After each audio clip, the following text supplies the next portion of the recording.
Okay, so let's continue with the electric circuit and look at wires, which are really just our conductors. So wires are the most common form of conductive material used in electrical applications. And we're going to find that copper, whether it's solid or braided, is going to be the most common material that we use.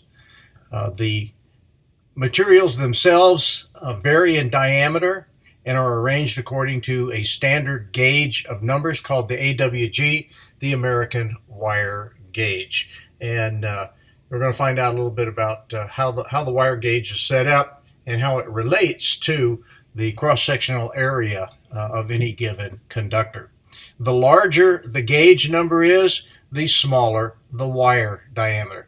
And some of you are probably used to using something along the line of 24 AWG wire. If not, you're going to see more of it in your lab applications. So if we look at a table here out of your text, table 2.3, the American wire gauge sizes and resistances, we can see that we've got the AWG, the wire gauge, in the first column. We've got the cross-sectional area, and then we've got a value for the resistance, and that value is in ohms per 1,000 feet at about 70 degrees Celsius. Okay, so you can see as we progress through here, quad-aught gauge wire is pretty thick wire. But if we look over here, there's that 24 gauge. You can see that it has a cross-sectional area of 404 centimeters and a resistance of about 25.67.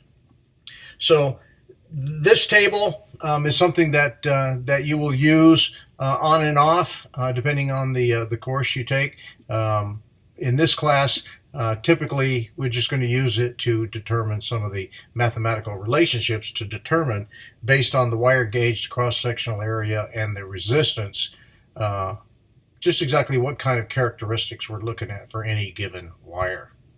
So if we look at the wires themselves in something called circular mill, okay, so the circular mill is our gauge for the wire itself in centimeters. Okay, the circular mill cm is a unit cross-sectional area used for wires, and typically it is a very small number. If we go back again to the table here, again you can see that we're listed in circular mills, and I said over here it was 404. I misquoted that. That is not true. This thing is going to be the circular mill, as we're going to find out, is a small number. So if we look at this, a unit of cross-sectional area, then in the circular mill, one circular mill is about 1/1000th of an inch. And you can see here in this diagram, we've got the cross-sectional area identified. So one circular mill is the area of a wire with a diameter of 0.001, 1 mil, or 1 of an inch. The cross-sectional area then is defined as the diameter squared. So if we look at the relationship for resistance, the formula for the resistance of a wire of length L and the cross-sectional area A is defined by the resistance is equal to rho, which is the resistivity, times the length divided by the cross-sectional area. So the Greek letter rho looks like a little p, is defined as the resistivity of the conductive material. And basically it depends upon the metallurgy of the conductive material itself. So if we look at an example, what's the cross-sectional area of a wire with a diameter of 0.005 of an inch? So the diameter is 0.005 inches, which is equal to 5 mils, because remember 0.001 is one circular mil. So now if we take that value for the cross-sectional area, the diameter squared is 5 squared, which gives us 25 circular mils. Okay, so the next related problem you can calculate here, what's the cross-sectional area for 0.15 of an inch diameter? Okay, another example, worked example. Find the resistance of a 100-foot length of copper wire with a cross-sectional area of 810.1 circular mils. The resistivity of copper is given as 10.73 circular mils per ohm per foot. Okay, so we take those values and we start arranging them and substituting them into the resistance relationship, rho L divided by A. We have 10.37 circular mils ohms per foot times 100 feet. Divide that by 810.1 circular mils. Again, use your calculator for this. We end up with 1.280 ohms for the resistance of a piece of wire 100 feet long.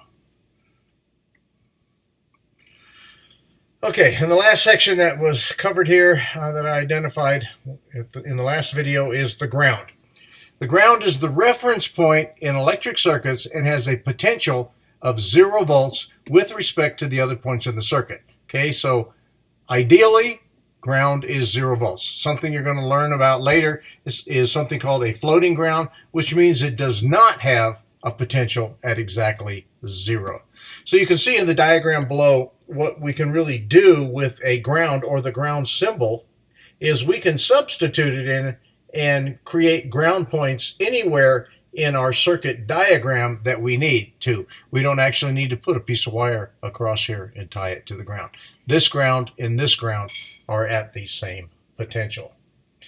Ground symbols, A, B, and C, are your typical types of ground symbols, depending on the manufacturer and who actually drew the diagram. So A seems to be the most common type, but you will see the other two used as well.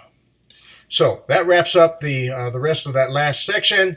In the next video, we will take a look at basic circuit measurements, what types of tools that we have available for making a circuit measurement and determining things like voltage, current, and resistance.